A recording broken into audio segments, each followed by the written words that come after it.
अप्रतिम रंग आणि टेक्स्चर। नारळी भात तयार आहे। वरून थोडंसं तूप।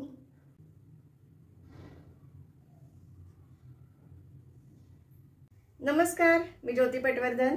Welcome to Jyoti Patwardhan channel. सगळ्यात आधी तर माझ्या चॅनलकडून सगळ्यांना नारळी पौर्णिमेच्या खूप खूप शुभेच्छा। आज आपण नारळी पौर्णिमेनिमित्त करतोय नारळी भात। काही वेळेला हा नारळी भात खूप जास्त चुई किंवा असा आकसलेला किंवा आवळलेला असा होतो, पण या पद्धतीने जर तुम्ही केलात तर अगदी मस्त मऊ मोकळा रसरशीत असा नारळी भात तयार होतो। चला तर मग बघूया कसा करायचा ते। नारळी भात करण्यासाठी इथे मी 1 वाटी बासमती तांदूळ घेतलेला आहे। तांदूळ तुम्ही तुमच्या आवडीचा कुठलाही घेऊ शकता। शक्यतो जुना आणि सुवासिक तांदूळ असेल तर जास्त छान। ज्या तांदळाचा भात खूप जास्त चिकट होतो असा तांदूळ शक्यतो घेऊ नये। आता हा तांदूळ आपण स्वच्छ पाण्याने धुवून घ्यायचा। 2-3 वेळा धुवून घेणार आहे मी हे तांदूळ। यातलं सगळं पाणी आता निथळू देऊया। आता गॅसवर मी कुकर तापत ठेवलाय। त्यात आता साजूक तूप घालूया। 2 चमचे साजूक तूप घातलं। इथं मी 4 वेलदोडे घेतले। त्याची अशी पुढली टोकं थोडीशी अशी उघडून घेतले। 4-5 लवंग घेतले आणि हा छोटासा असा 1-2 दालचिनीचे तुकडे घेतले। तूप गरम झालेलं आहे। त्यात आता आपण हे जे मसाले घेतले ते घालूया। यातली लवंग वगैरे अंगावर उडू शकते, त्यामुळे सांभाळून करायचं। यात थोडंसं परतून घेऊया। याचा हलकासा रंग बदललाय। यात आता लगेचच हे जे आपण तांदूळ धुवून ठेवलेले ते घालूया।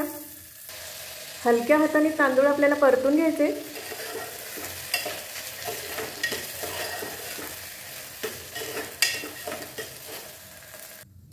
दोन मिनिटं तांदूळ छान परतून घेतला। तो अगदी कोरडा झाला पाहिजे, त्यातला पाण्याचा अंश निघून गेला पाहिजे।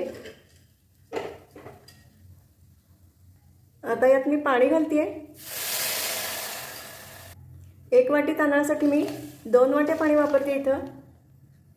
एकदा हा खालपासून व्यवस्थित ढवळून घेऊया आणि लगेचच याला झाकण लावून शिट्ट्या करून घ्यायचे। गॅसची फ्लेम मी मीडियम ठेवतेय। इथं मी मीडियम हीटवर 3 शिट्ट्या करून भात शिजवून घेतलेला आहे। तुम्ही बघू शकताय भात अगदी व्यवस्थित शिजलेला आहे, खूप जास्त पण नाही। आता हा मी एका ताटात काढून पसरून घेणार आहे। तुम्हाला जर भात कुकरमध्ये शिजवायचा नसेल तर नेहमी जसा तुम्ही सुट्टा भात शिजवून घेता तसा शिजवून घेतला तरी चालेल। भात असा पसरून घेतला की त्याची कुकिंग प्रोसेस पण थांबते आणि आपल्याला जर त्यात काही असं गाठी गुठळ्या असतील तर त्या सुद्धा अशा मोडून घेता येतात। आता गॅसवर एक कढई तापत ठेवली आणि त्यात 5 चमचे साजूक तूप घातले। इथं मी थोडेसे बेदाणे, एक 6-7 काजू असे तुकडे करून घेतले आणि एक 6-7 बदाम असे चिरून घेतले। हे सगळं आता या तुपात घालूया। परतून झालेलं आहे। आता मी हे काढून घेतेय।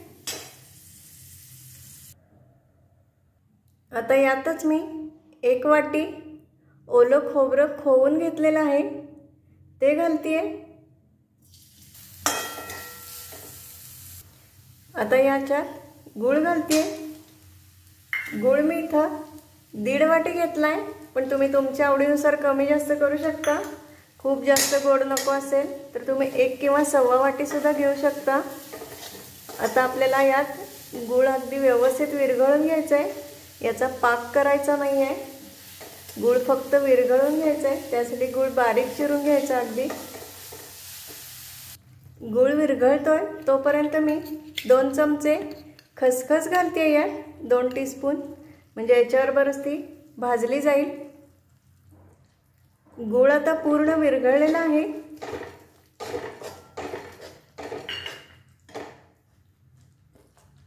यात आता आपण हा जो भात करून ठेवलेला तो घालतोय। मिक्स करून घेऊया एकदा। हलक्या हाताने मिक्स करायचं आहे। 2 चमचे दुधामध्ये मी 1 चिमूटभर केशर घालून ठेवलेलं होतं। ते केशर असं आता दुधात खलून घेऊया, म्हणजे हे अगदी व्यवस्थित असं मिक्स करूया, चुरडून घेऊया यात। आणि हे मी यात घालणार आहे। केशर ऑप्शनल आहे, तुम्हाला हवं तर तुम्ही या ठिकाणी खायचा रंग सुद्धा घालू शकता। थोडंसं जायफळ किसून घालते मी, 2-3 चिमूट जायफळ, थोडीशी वेलदोड्याची पूड घालते। आता याच्यावर झाकण ठेवूया आणि याला वाफ काढून घेऊया।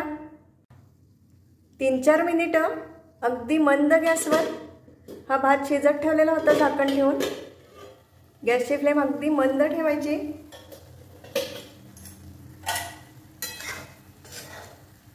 आता हा भात झालेला आहे।